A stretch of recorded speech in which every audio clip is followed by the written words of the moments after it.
Кой ти е любимия български дизайнер? Ами, честно казано... Здравейте, приятели, и добре дошли в поредното ни интервю в рубриката Ако обичате интервю. Днес на гости ми е Мирослав Гаригов, който е от Настола и също така и дизайнер на няколко български настолни игри, за които днес ще си поговорим. Аз нямам търпение да науча някакви неща за всичките му постижения, които е направил тук в българския гейминг. Здрасти! Привет! Много се радвам, че най-накрая си ми на гости. Аз също много се радвам, че съм в това прекрасно студио. Да, благодаря. Ето, веднъж някой да ми каже, че ми е прекрасно студиото. Наистина, който не е бил тук, пишете му, струва си. Как си? Много добре. Много се радвам първо, че съм на гости при теб, понеже Супер. аз от известно време следя това, което правиш. И съм така, виждам, че се опитваш да правиш нещата все по-добре и по-добре с хората, които ги правите. И Мъчим се. изключително много се радвам, че за настолните игри има хора, които създават съдържание и се опитват да го правят на по-високо ниво. Благодаря. Ти като цяло с какво се занимаваш извън, да започнем първо от тебе самия да се представиш, с какво се занимаваш извън въобще неща, които са свързани с настолните игри? Ами, значи аз по професия или по образование завърших информатика в Пловдивския университет. Както си е стандартно. Хората Да. в това или са информатици, или са юристи. Да, завърших информатика, но като цяло програмирането имам опит с фронтенд технологиите или съм правил сайтове още като студент, обаче видях, че дизайна някакси ми хареса малко повече и по-скоро графичния дизайн или правенето на сайтови приложения. И реално аз още като студент започнах с това да се занимавам с различни приятели, сме правили приложения, игри за телефон за Android. И винаги съм смятал хората, които създават игри, че това е може би най-сложното и най-комплексното нещо в тази индустрия. Тоест, ти можеш да си дизайнер, можеш да си програмист, обаче това да направиш игра винаги ми се е струвало най-сложното. Да направиш видеоигра с тази въпрос. Да, като цяло игрите, да. И винаги съм се възхищавал изключително много на хората, които са се занимавали с това нещо. Но още като студент работих като дизайнер, започнах да работя в фрилансърски сайтове, да правя дизайни на сайтове, на приложения и така. И в последствие, вече когато завърших, трябваше да си намеря истинска работа, защото родителите ми казаха, че не можеш да си стоиш вкъщи и да си бъркаш в носа цял ден, просто трябва да си намериш нещо сериозно да работиш. И тогава почнах да работя някакви малко по-различни работи за известен период от време, но след това започнах като дизайнер в една фирма, после започнах като дизайнер в друга фирма, където се занимавах с бетинг неща или с залагания, спортни. До някаква степен това за мен беше много интересно, защото аз харесвам спорта като цяло и когато го съединиш с да правиш дизайн свързан с спорт, някакси ми беше доста интересно. Обаче и там нещата по някакъв начин приключиха. Точно тогава, когато работих в тази фирма, тя беше голяма IT компания, където бяхме над 100 човека. И аз тепърва почваха да ми обясняват мои приятели за настолните игри. Аз тогава започвах да ги откривам, така да кажа. И беше много интересно, защото когато откривах настолните игри, аз почвах да ги нося на работа. Ние не се познавахме от 100 човека. Имаше примерно 5 отдела, в които програмистите са в една стая, маркетинг екипа е в друга и хората не се познаваха, бяха млади хора. И на мен ми беше малко странно и аз започвах да нося най-обикновени игри като Добъл, като кодови имена. Да. И повечето колеги ми викаха какви са тия детски игри, какви са тия неща, които носиш тук при нас. Обаче аз използвах в почивките да обяснявам правилата на хората, аз тогава много се бях ентусиазирал за тия игри. И по едно време се събирахме по 20, 30, 40 човека да играем на различни такива игри. И това беше, може би така, аз видях голямата стойност в настолните игри, защото събира хора, които са с различни интереси, събира ги на едно място, може да видиш тяхния характер по начина, по който играят. И има социален елемент. И на мен лично това супер много ме така грабна и ме впечатли в игрите. И паралелно с това, с една моя приятелка, тогава стартирахме Настола. Тоест тя беше първата, която така ми открехна вратата към настолните игри. Аз пък имах техническото знание как може да реализираме, искахме да си направим онлайн магазин за игри. И в последствие аз започнахме го това нещо, но аз нямах никаква представа въобще някой играе ли такива игри в България, какви са тия игри. Вие започнахте магазин за настолни игри, без да знаеш някой играе ли игри в България. Аз лично да. Тя знаеше, тя беше по-запозната с игрите, аз просто исках да й помагам технически с това да я направя сайта и други такива неща. Тоест един вид дай ще направим магазин и ще видим дали някой ги купува. Да. И така започнахме, заделихме се някаква минимална сума от заплатите, купихме някакви игри по една, по две бройки, направихме сайта, просто искахме да видим. И стане така, че след един или два дена, веднага след като го пуснахме, един човек си поръча от нас, аз бях супер изненадан, нали, как е възможно, нали, това нещо да се случи. И общо взето така се развиха нещата за напред, че аз просто малко почнах да се информирам за самите продукти, за самите игри като игри, какво хората харесват, какво хората купуват. Обаче никога не съм си представил, че бих могъл да се занимавам с създаването на игри. Ти всъщност, когато стартирахте на стола и продавахте игри в настола, нямаше някакви така подбуди да дизайнваш собствени игри? Или не, абсолютно не. И като го направихте магазина, как беше? Потръгнали? Ами, честно казано, това, че имахме някакви минимални поръчки, по някакъв начин мен ме мотивира за това да видя, че има смисъл в тези продукти. Тогава аз ги виждах по такъв начин в тези игри. Виждах, че хората ги купуват и се интересуват от тях и виждах, че те се развиват във времето. Честно казано, на нас ни беше много трудно тогава да направим нещо добро и да можем да се изхранваме от това, защото първо не бяхме чак толкова добри в това да си направим процесите, свързани с... В смисъл не може да се сравняваме с големите книжарници и магазини, но пък от друга страна придобихме по-голяма представа за самия пазар и за общността на хората, които играят настолни игри в България. Какво те накара да решиш да правиш собствени игри? Участвах на Пловдив Game Jam и с един приятел просто отидахме да играем една игра на асоциации, турнир имаше тогава. Обаче той пък няма нищо общо с игрите, но той реши, ще се записваме, ще създаваме игра, ще участваме в това събитие, в което за 2 дена се създават концепции за игри и се презентират. Това до сега не си правил никакви игри в този момент и решавате да се запишете на Game Jam за създаване на игри. Всъщност той ни записа, аз не съм се записал, аз го поканих за турнира просто да отидем да играем на тази игра. И тогава хората си вече бяха сформирали екипи и никой не искаше в екипа си. И ние решихме сами двамата да си седнем и да си измислим нещо. Темата беше за дома и всички работихме върху това да измислим концепция за игра, която е свързана с дома. И съвсем накратко, аз понеже съм израснал в Пловдив в един така доста колоритен квартал, Кючук, Париж, където има много такива семейни драми, филми, всичко се случва там. Просто решихме наистина с цел само да се забавляваме, да направим нещо, което да е забавно, без никаква... Дали ще го реализираме, дали нещо такова, не, просто за самото събитие. И тогава се роди идеята за първата игра, която се казва "Навута да му е зле", първата концепция. Или Nasty Neighbors. Да, в последствие. Презентирахме тази игра. Тоест, правилно ли разбирам, че "Навута да му е зле" е инспирирана от комшиите в Кючук, Париж? Абсолютно, да. Презентирахме пред публиката и тогава се оказа, че спечелихме наградата на публиката, имаше гласуване и спечелихме с няколко гласа първото място. И това беше началото или нещо, което въобще ме накара да си помисля, че нещо в тази сфера може да се направи. Какво направих тогава? Разбрах, че в София тогава пък имаше София Board Game Weekend преди няколко години, който се проведе в НДК. И тогава реших да направя прототип на само концепцията, която имахме в началото. Направих някакви карти набързо, отидах на събитието и си казах, ако хората там ми кажат, че това не става за нищо, връщам се и повече няма да се занимавам с такива неща. Отидах и не беше много красиво, обаче някакви хора казаха, да, това звучи интересно, даваха ми съвети, аз с една тетрадка постоянно записвам и някакси почнах да виждам, че хората намираха някакви интересни идеи в това нещо. Истината е, че ми отне около 1 година някъде цялото това нещо. Запалих се доста да чета и други хора, дизайнери, които правят, хора, които издават игрите, и в един момент просто си казах, че ще опитам да издам тази игра. Обаче моите приятели ми казваха, понеже аз вече бях останал без работа, и те ми казваха, намери си работа, пък после ако искаш да направи. Аз си казах, че ще дам най-доброто от себе си. Работа всеки може. Ами не, че всеки може, просто исках да дам най-доброто от себе си, макар че не знаех чисто финансово как ще може да се справя с това нещо и въобще какво предстои. И така, в крайна сметка така се роди играта "Навута да му е зле". За мое щастие, обратната връзка от хората беше положителна и се отвориха доста врати и тя сложи началото на това да продължа после и с други игри. Като в момента, в който излезе на Вота да му е зле и всъщност като мина някакво време хората, като играят, какъв смяташ, че е фидбека за тази игра?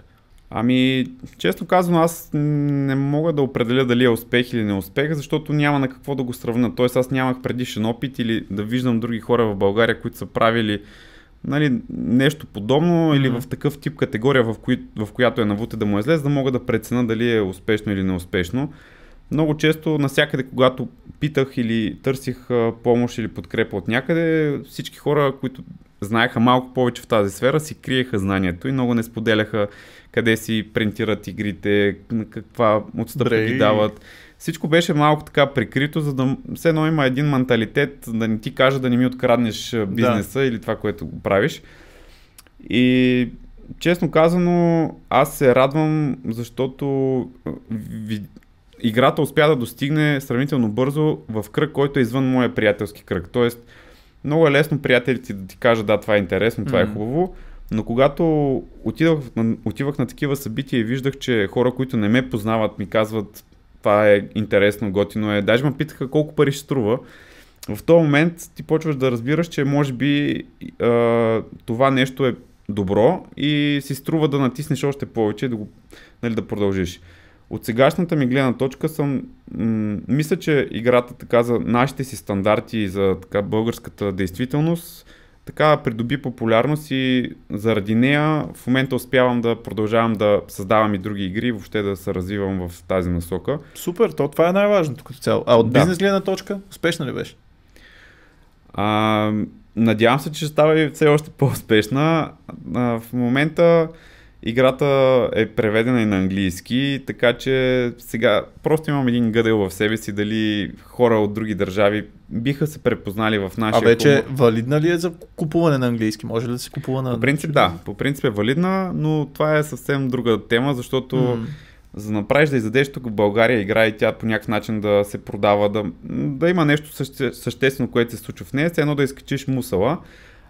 За да направиш нещо на световно ниво, вече е едно да изкачиш Еверест, който е няколко пъти вече по-сериозен. И мечтата ми като цяло е да създават неща в България, които да дават стойност или хора по цял свят да се радват на това нещо. Дали ще стане, нямам представа, но искам и се да пробвам. Така беше и с Вота да му е зле. Пожелавам ти го да стане, дано да не само на тебе, а на всички български дизайнери се надявам да можем да стъпваме и ние го правим, все по-често стъпваме на пазара, на световния пазар с нови игри. Аз трябва да си призная, не съм играл на Вота да му е зле, нито Nasty Neighbors, нито една от двете не съм играл, но пък сметка на това съм играл втората ти игра, ако не се лъжа, че е втора, която е Дръж ми шапката, която хората, ако не са гледали, могат да отидат и да гледат видеото, в което играем. Дръж ми шапката е супер яко. Какво може да ни каже за нея? Като цяло Дръж ми шапката не е нещо супер иновативно, от гледна точка на това, че никой по света не е виждал нещо подобно. Хората може би познават играта личета, тенджера, шапка и така нататък. Просто това е една от първите ми игри, която аз съм играл и ме привлякла към настолните игри още като малък. И когато вече почнах да се занимавам малко по-професионално с тези игри, разбрах и видях, че дори на българския пазар няма и за мен някакси това беше един минус или някаква възможност да се направи и да се подобри нещо, което някакси съществува. И така просто се роди идеята за Дръж ми шапката, като идеята беше да стане малко по-интерактивна, защото когато се играе на стандартните листчета или тенджера, отборите си общуват един с друг, но другите играчи стоят много статично и много пъти се разсейват. Докато идеята на Дръж ми шапката е, че ти трябва, за да достигнеш до успеха, да слушаш внимателно и да си в играта постоянно, което според мен е много по-добре, защото много често наблюдаваме как двама човека играят в един отбор, другите си играят на телефона и някак си не е много добро. Докато Дръж ми шапката просто събира и интересни думи. И другите думи. отбори постоянно да трябва да внимават. Да, и другото, което е, че думите, които са подбрани, са доста така, мислено е на тях, за да имат потенциално възможност да бъдат обяснени. Защото много често, поне в България, игрите, които са подобни асоциативни игри, са преведени от чужбина и то не винаги от българи и преживяването не е същото като да знаеш, че думите някакси са мислени от човек, който живее в твоята култура, така и в твой език говори. Усеща се първото, което е много интерактивно, защото може да се включваш към на други хора, към познанията, може да им крадеш думи и така нататък и внимаваш, когато някой казва и за мен лично валюто, така да се каже, стойността на дръж ми шапката, дори би бил, нали, много е хубаво, че има специалните умения, всичко я правят играта много по-добра, но дори би бил само от това, че мога да си купя играта асоциации в кутия с думи, с компоненти, с там нещата, нали, а не да трябва да си пишем на листчета. Това за мен също би било само по себе си стойност. А отделно от това има часовника, има нови правила, има наставяне, има това.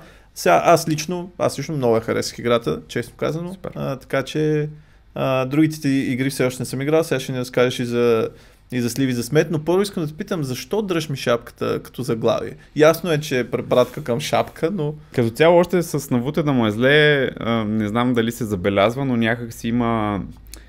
Дори като видиш имената на игрите, които съм направил, има един такъв български оттенък или има нещо, което само като чуеш имената може да разбереш горе-долу кой ги е правил. И така. Идеята на дръж ми шапката е, че по принцип това е израз, който, как да кажа, от една страна създава хумор в хората, т.е. те като го чуят имат някаква такава интересна асоциация с тях. Другото е, че съдържа също и думата шапка, която по някакъв начин е асоциация към другата игра, която е, нали, в основата й. Предишното работно име на играта се казваше Ума Дума. Не знам дали би било интересно, но... Също звучи готино, но дръж ми шапката е много и е доста по-кетчи. А на английски е Hold on to your hat, което е дръж си шапката. Всъщност е Hold your head. Което Hold your head ли е? Да, което е малко по-различно. Нищо не знам аз. Което там пък се използва подобен израза като на български, но там се казва, примерно, ако си виж сега ще има нещо, уникална сцена в театър или в киното, така че хвани си шапката, защото това направо ще те изуми. А третата игра се казва Сливи за смет, т.е. долу-горе ходиш по българските поговорки. Планирал ли си да имаш някакви, примерно, сговорна дружина, може да ти е една кооперативна игра или не, бързата кучка също звучи много добро за парти игра? Ами... Честно казано, в началото аз, когато започвах с навуте да му е зле, аз никога съм нямал представата, че после ще трябва да ги превеждам на английски, ще дойде такъв момент.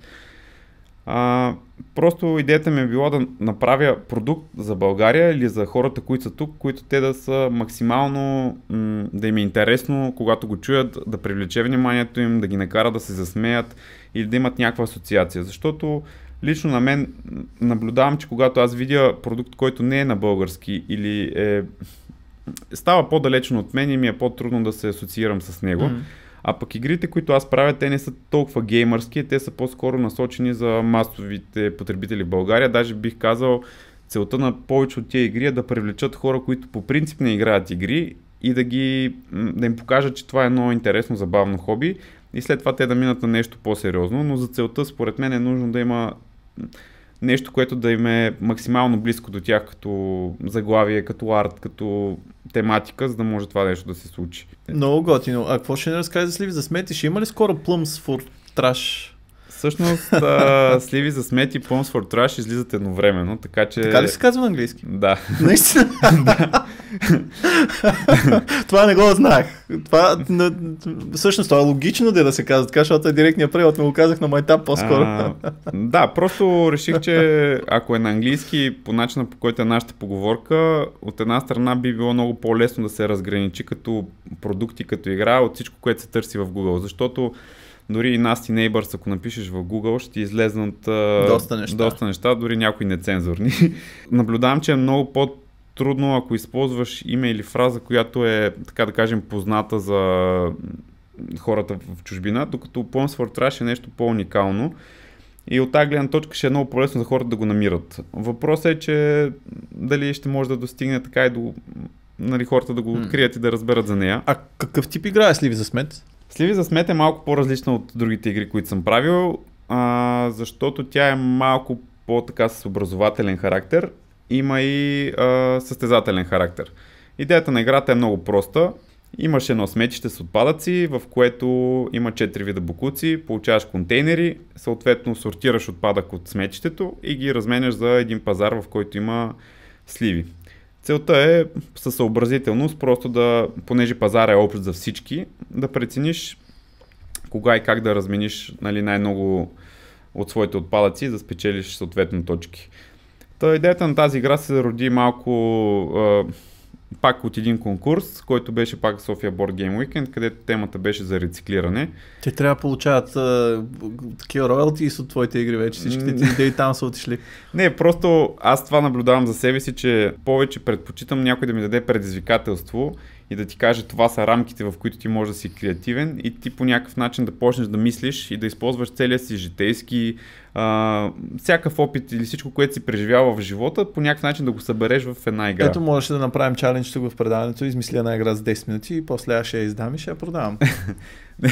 За жалост, аз виждам, че идеите и да измислиш една идея е много по-лесно. За жалост, издаването обаче на една такава игра отнема много повече време и работа върху нещо, което не е чак толкова не е толкова интересно, отколкото да чисто работа с митници, с печатници, с размери. Искам само да ти кажа, много ми харесва, аз обърнах внимание на дръж ми шапката на кутията, как на повечето игри български, световни всъщност, винаги пише някъде в ъгъла дизайнер Мирослав Гаригов, нали, примерно артист или кой. А тук го пише като все едно е корица от филм, това и отгоре все едно това е заглавието, това е главният актьор или режисьор и пише просто Гаригов и отдолу пише дизайн. Това на мен супер много ми харесва. Това е много готино решение. Според мен, защото го има и тук също и пише просто Гаригов и отдолу пише такова и така предполагам ще продължаваш да го правиш. Като цяло не е точно, нали, за да стои на някакво централно място, а по-скоро от дизайнерска гледна точка да има някаква симетрия и синхрон в цялото това нещо, което се случва. Аз ако правях игри, което надявам се няма да се случи, защото хората надали искат да играят такива неща, но аз така би го направил с такова. На мен така много ми харесва. Добре, какви са ти бъдещите планове за напред? Искам да те питам преди да те върна на неща за издаването, защото там има неща, които са ми интересни. Като цяло, моята мечта, още като започнахме с това момиче, с което започнахме на стола, е да... Кое е това момиче? Дай да го казва се Ваня. Ето един поздрав за Ваня, Димитрова, да кажем. която всъщност тя измисля даже името на стола. Моята цел и визия е била, че винаги искам да правя нещо, което да може да излезе извън рамките на България, защото аз това го виждам като единствения начин в България човек да се живее добре, други хора да работят с него, да имаш екипи и хората да бъдат щастливи. Така че моята цел или това, което аз се опитвам, съм се насочил на там е по някакъв начин да се достигне до нивото, в което други хора по света, в Европа или все още няма много яснота за това нещо, но просто да достигна до там. Дали ще се случи, не знам, но това е посоката, към която аз лично съм се насочил. Супер, това е много готино. Пожелавам ти го да много се случи за напред и както на всеки друг български дизайнер, разбира се. Като казах всеки друг български дизайнер, как ти се струва българското общество дизайнери? Това питам почти всички дизайнери, които ми идват на гости. Какво е и от лична гледна точка, от професионална гледна точка, какво ти е отношението с колегите? Честно казано, на мен ми се струва, че не само дизайнерите, но много хора в тази сфера имаме още много неща, които трябва да научим и да се подобряваме. Аз лично за себе си го виждам това нещо и много често, когато ходя по събития, ми е интересно да пробвам и игри на други хора. Обаче забелязвам, че имат голяма страст към игрите, обаче нямат реален поглед върху това как това нещо да мине на следващ етап, като това да стане продукт, дали това може да бъде продавано. Говорим за прототипи на first time дизайнери, примерно, или нещо. Да, и просто това е, че аз не съм точно дизайнер, аз по някакъв начин съм въвлечен в целия процес от разработката на продукта, след това в маркетинга, след това в дистрибуцията на всички тия неща. И има, може би, в момента малко по-такъв поглед цялостен върху целия процес, върху създаването. И много често, когато говоря с други хора, които имат идеи за игри, виждам, че им липсва точно това. И точно поради тази причина аз супер много адмирирам и съм отворен да помагам с каквото мога, с съвети и така нататък. Даже в YouTube също качвам от време на време кратки видеа, това може би не го знаеш. Това не го знаеш, верно. Аз защо не съм абониран за YouTube? Също по-скоро започнах и в TikTok, защото те са като кратки клипчета по една минутка. И... Ще му напишем тук TikTok хендъла сега отдолу да може. Да, просто на стола BG, като напишете в TikTok, ще ви излезе.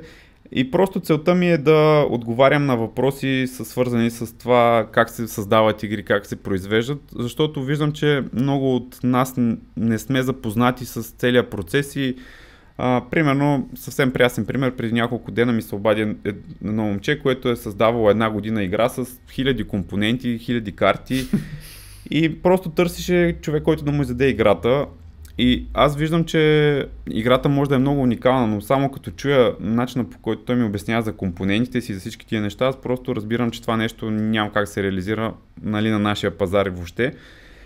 И затова съм твърде ентусиастко, както обикновено първоначалните дизайни. Не, супер много компоненти, супер сложни неща, които за нашия пазар и за това да вложиш средства да го създадеш този продукт е просто нереалистично. И затова аз супер много адмирирам всички гейм джамове, всички места, където хората се събират и с удоволствие, макар че смятам това, че имам вече 3 игри, които съм направил, не смятам, че съм стигнал кой знае колко напред, но дори една-две стъпки да съм малко по-напред пред някой, съм отворен да давам каквото мога като информация, защото според мен, ако един човек се развива и върви напред, всички цялото общество, да кажем дизайнери или издатели, също отиват, се дигат напред. Кой ти е любимия български дизайнер? Ами, честно казано, нямам. В смисъл, не знам какво да... Не мога да кажа. Не се сещам нещо конкретно да кажа като отговор. Виж, по-добре, отколкото да те питам, кой ти е най-нелюбимия български дизайнер, така поне можем да похвалим някого. Аз не ги класифицирам хората като най-любим и най-нелюбим. Аз изключително много се радвам за това, че има хора, които встъпват в това да направят нещо. Защото, честно казвам, в годините виждам, че има много хора, които, дори аз като започвах, изведнъж се появява някакъв човек и иска да направи игра. А има хора, които с години са в това хоби, може би са имали идеи, имат някакви планове в главата си, но не са направили нищо на практика. Аз лично уважавам хората, които предприемат действия и правят нещо, дори с риск да се провалят, дори с риск да ги оплюят. И затова се изисква смелост. Ясно е, че ние все още не сме на нивото, на което може би се очаква да бъдем, но самия факт, че човек е тръгнал, означава, че и продължаваш, се подобри. И аз затова адмирирам всеки един, който действа в тази насока. Но все пак не каза кой те е любимия. Сега на тъмбнейла на това видео за кликбейт ще напишем така, ще ти сложим клоузъпа, с голям бък ще напишем Миро Гаригов няма любим български дизайнер. Или още по-добре, Миро Гаригов, 2 точки. Никой български дизайнер не става. Да. Добре, знаеш какво ми беше интересно да те питам, като каза, че имал много чаленджи в издаването на игра. Ако от всички неща, които трябва да правиш, за да си издадеш една игра сам, било то всичко е каза от размери до митници и така нататък, едно нещо можеш да щракнеш пръсти и първо да кажеш повече не го правя аз, повече го правя някакъв друг и аз не се занимавам с това, което. Като цяло правилата, писането на правила и въобще редакцията, това ми е нещо, което лично на мен ми отнема доста време и трябва да си супер прецизен. Защото един път пуснеш ли нещата, не си ли довидял, имаш ли правописни грешки, имаш ли други неща, просто не е добре и лично на мен това винаги ми отнема много време и знам, че трябва да съм много внимателен там. Така че ако мога нещо да делегирам или да направя на някой друг, това е едно от нещата. А доколкото знам, ходихте с Лазар Босаков, един шаут-аут за Лазар, който е също най-добрият български дизайнер. Свърши то. Питахме, те каза, не имам такъв, сега вече Лазар не става. Той ми е съсед, няма как. Ходихте в Англия на UK Game Expo. Какво може да ни разкажеш за там? Това ни беше, поне за мен беше една мечта, да видим извън българската общност какво се случва. И на мен лично ми беше много интересно, защото видях огромни зали, пълни с хора, които отиват да играят игри. И то дори не такива малки игри като нашите, огромни кутии. Имахме възможност да презентираме нашите игри на едни такива маси за плей тестване. И при мен сядаха различни хора и ми беше изключително интересно как ще приемат игрите. Например, на Вута да му излее доста така с мисленето за нашата по-балканска, така българска култура. И много често, не много често, но имаше няколко така жени, които бяха доста обезпокоени и често ме питаха как може да има хапчета в тази игра, това наркотици ли са, интересна тема звучи, ама защо хапчета си сложил. И просто виждам, че тяхният начин на мислене... Хапчета такъв цвят са в играта? Те са различни, цветни са. Добре, още повече. И просто виждам, че някак си културите на различните държави, една и съща тематика за игра, примерно, може да бъде приета по различни начини. Нещо, което не смятах, че може да е такъв проблем. Да, просто беше изключително интересно за нас да се запознаем с други дизайнери, да предложим или да покажем това, което сме направили. И така, не е толкова лесно, света не ни очаква да каже здравейте, сега Лазар и Миро, тук само вас ви чакахме, нали? Да, естествено. Но пък от друга страна, просто на мен целта ми беше да видя къде се намираме, въобще има ли хора, които са по-напред от нас, има ли хора, които са по-зле от нас, има ли нещо, което може да подобрим. И виждам, че не е невъзможно, но трябва да продължаваме още да се трудим в тази посока и вярвам, че някъде ще отворят възможности и в скоро време може да видим някоя българска игра така да достигне до по-масовия пазар в Европа, примерно. И така. Дано. Добре, аз много ти благодаря, че ми беше на гост. Според мен става много готино интервюто. На мен поне ми беше много интересно да чуя повечето неща и по-голяма част, които не ги знаех. И на всичкото отгоре не знаех, че Сливи за смет се казва Plans for Trash, обаче аз сега си тейквам кредит за това заглавие, защото аз го измислих току-що и Миро каза ми, добре, айде така ще се казва. Правим го. Откъде може да си купят хората? Сливи за смет може ли да се купи вече? Ами да, Сливи за смет може да се купи. Всичките игри може да бъдат поръчани от Настола.bg и също от всички големи книжарници, но ако искате да ни подкрепите, съответно Настола е място, откъдето може да си ги вземете. Купувайте си, дръж ми шапката Сливи за смет и навуте да му излезе. Дръж ми шапката, лично мога да гарантирам, че е супер готина игра от Настола.bg. Също така се надявам, който от вас не е гледал, веднага да отиде и да гледа изиграването на Дръж ми шапката с един много готин така отбор, който си направихме. Отново много благодаря на Миро, че ми беше на гости, а с вас ще се видим в следващото интервю.